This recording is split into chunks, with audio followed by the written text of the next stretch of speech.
Au nom du Père et du Fils et du Saint-Esprit. Amen. Viens, Esprit Saint, remplis les cœurs de tes fidèles et fais-les brûler du feu de ton amour. Ô Seigneur, envoie ton esprit et tout sera créé et tu renouvelleras la face de la terre. Bien-aimés dans le Christ, nous sommes aujourd'hui jeudi 3 juillet et nous célébrons la fête de Saint Thomas. Et la parole de Dieu qui nous est proposée est extraite de l'évangile de Jean chapitre 20, versets 24 à 29. L'un des 12, Thomas, dont le nom signifie jumeau, n'était pas avec eux quand Jésus était venu.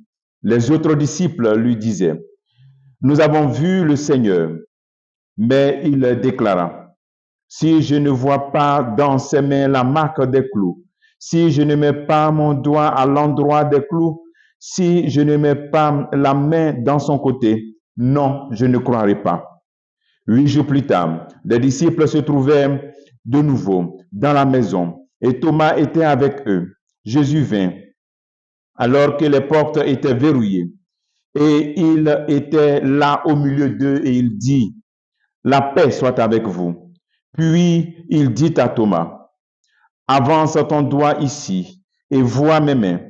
Avance ta main et mets-la dans mon côté. Cesse d'être incrédule, sois croyant. » Thomas lui dit alors, « Mon Seigneur et mon Dieu. » Jésus lui dit, « Parce que tu m'as vu, tu crois. Heureux ceux qui croient sans avoir vu. » Acclamons la parole de Dieu. Louange à toi, Seigneur Jésus. Heureux ceux qui croient sans avoir vu, car c'est parce que tu as vu et que tu crois. Thomas nous enseigne. Thomas voit et il croit. Thomas voit Jésus, il croit. Il a vu et il a cru. Est-ce que lorsque toi aujourd'hui, quand tu vois, tu crois? C'est vrai que le Seigneur dit, heureux ceux qui croient sans avoir vu. D'autres croient sans avoir vu. Mais aujourd'hui, là, on peut se poser la question. Nous-mêmes, là, on voit. Mais est-ce qu'on croit? On voit, est-ce qu'on croit? On peut partager beaucoup d'exemples où nous pouvons découvrir que nous voyons, mais nous ne croyons pas toujours. Jésus se présente à nous continuellement.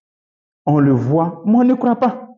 L'Eucharistie est un signe vivant. L'Eucharistie est le signe vivant où souvent nous manifestons notre incroyance. Nous voyons Jésus, mais nous ne croyons pas.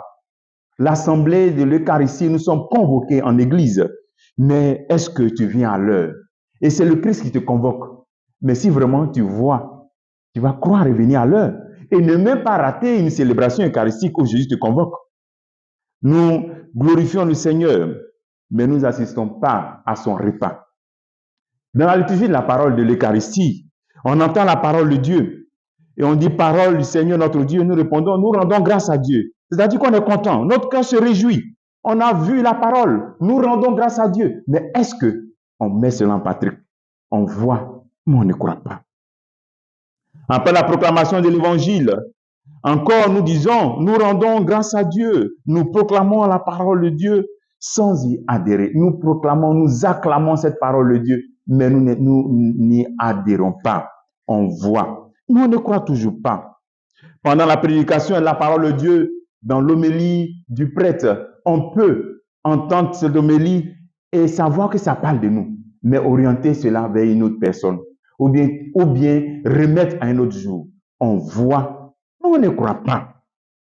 Donc, et aussi même pendant la consécration, où nous allons dire encore cette même parole de Thomas, mon Seigneur et mon Dieu. Pendant la consécration, nous nous mettons en genoux. On entend bien, on se met en genoux parce que l'Esprit Saint va descendre pour faire du pain le corps du Christ et du vin le sang du Christ.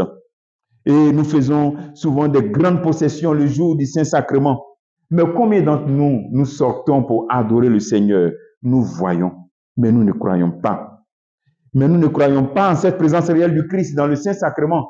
Parce que même les jeudis où le Christ est exposé, combien viennent?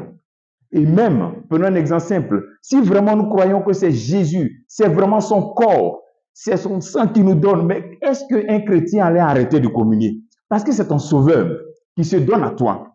Nous voyons, mais nous ne croyons pas. Il suffit de continuer ce chapelet d'exemples et nous allons découvrir qu'il y a beaucoup de réalités où nous voyons, mais ne croyons pas. Jésus nous dit dans Matthieu chapitre 25, Chaque fois que vous l'avez fait à un de ces petits, de mes frères, c'est à moi que vous l'avez fait. Matthieu 25, verset 40. Amen, amen, je vous le dis.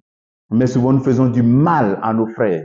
Nous savons que Jésus se fait présent dans le malade, mais nous avons la possibilité d'aider le malade, de le soigner. Nous abandonnons nos malades. Nous voyons, mais nous ne croyons pas. Seigneur, apprends-nous à voir et à croire, parce que nous avons assez vu. Nous ne sommes pas les chrétiens du temps où ceux qui ne voyaient pas et puis ils ont cru. Nous, aujourd'hui, là, on voit, mais il faut qu'on croie. Demandons au Seigneur vraiment cette force d'âme pour croire.